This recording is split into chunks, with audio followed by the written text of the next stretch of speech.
उसका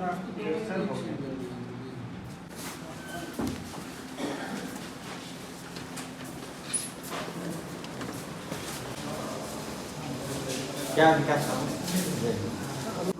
निरंतर एक प्रोसेस है ट्रांसफर जो है, तो ये एक होता है।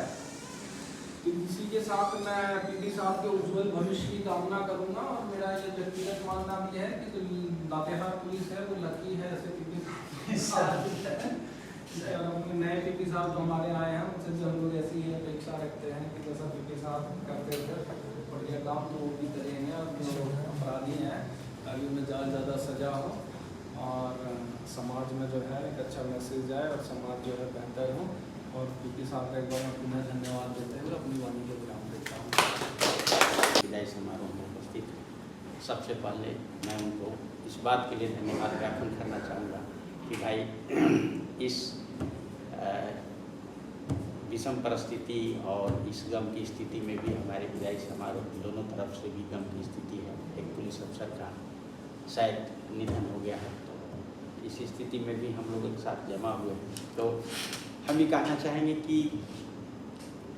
छोटी सी सेवा अवधि में जो कोडरमा पुलिस की ओर से हमको सम्मान मिला, मैं समझता हूँ कि मेरे इस पूरे सेवा काल में कहीं नहीं। मैं काम तो सेवा काल में हमको जो यहाँ के लोगों ने, यहाँ के पुलिस प्रशासन ने जो सम्मान दिया वो कहीं नहीं। हम गढ़वा में 122 उग्रवादी केस में मैंने कन्विक्शन कराया और हम पर 2-2 बार अटैक, लेकिन उसमें न तो जितना हम लोगों के लिए पुलिस बल के लिए किए शायद उतना रिस्पॉन्स नहीं मिल पाया, लेकिन हमको इस बात से बड़ी उम्मीद रहती थी कि कर्मफल का सिद्धांत कभी फेल नहीं करता, और उतने दिनों का कर्म का फलाफल हमको कोडरमा जिला के पुलिस से व्यक्तिगत रूप से अनुदीप सर, माननीय एसपी सर का जो है कोटि कोटि धन्यवाद देता हूँ।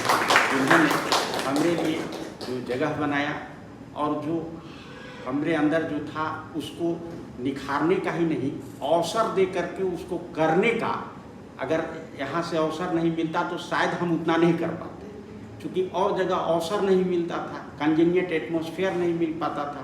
हम तो सक्षमता रखते थे लेकिन वह अवसर नहीं मिल पाता था, सहयोग नहीं मिल पाता था, इसलिए जितना जो हम बेहतर करना चाहते थे वो कर नहीं पाते थे।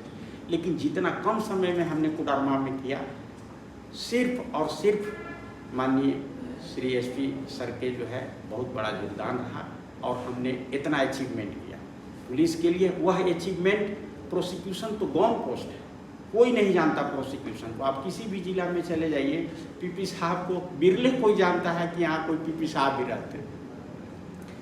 जो भी कन्विक्शन होता उसमें अचीवमेंट हर हाल में पुलिस पर्सनल को ही जाता है, लेकिन पुलिस पर्सनल सिर्फ अपने चार्जशीट तक ही अपना दायित्व समझते। आज तक जो है देखिए, आप अनुसंधान में किसी व्यक्ति को 90 दिन से बेसी नहीं रख सकते।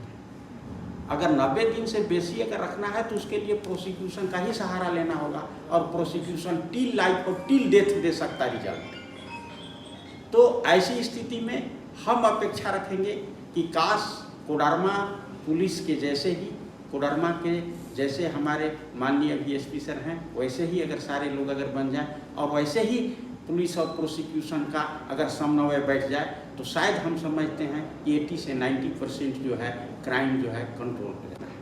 लेकिन समन्वय नहीं होने के कारण यह स्थिति नहीं बन पाती। एक और बात, हम सभी जगहों पर देखा कि पुलिस और प्रोसिक्यूशन का संपर्क होता है।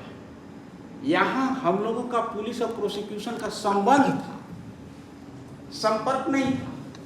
संपर्क से मतलब जैसे पानी में तेल गिर जाए, कोई देख करके बता देगा इसमें तेल गिरा हुआ, लेकिन दूध में पानी गिर जाए कि कोई नहीं डिटेक्ट कर से बता सकता कि इसमें किस अनुपात में। तो हम लोगों का संबंध दूध और पानी का था, तेल और पानी का संबंध बना रखेंगे कि कोडरमा की पुलिस अनवरत जो है इसी तरह से प्रोसिक्यूशन से संबंध बनाए रखे। दूसरा, हमारा जहाँ तक व्यक्तिगत बात है, हमने एसडीपीओ सर से, मुख्यालय डीएसपी सर से यह कमिटमेंट किया हूँ, और आज भी उस कमिटमेंट पर मैं कायम हूँ कि जब कभी कोडरमा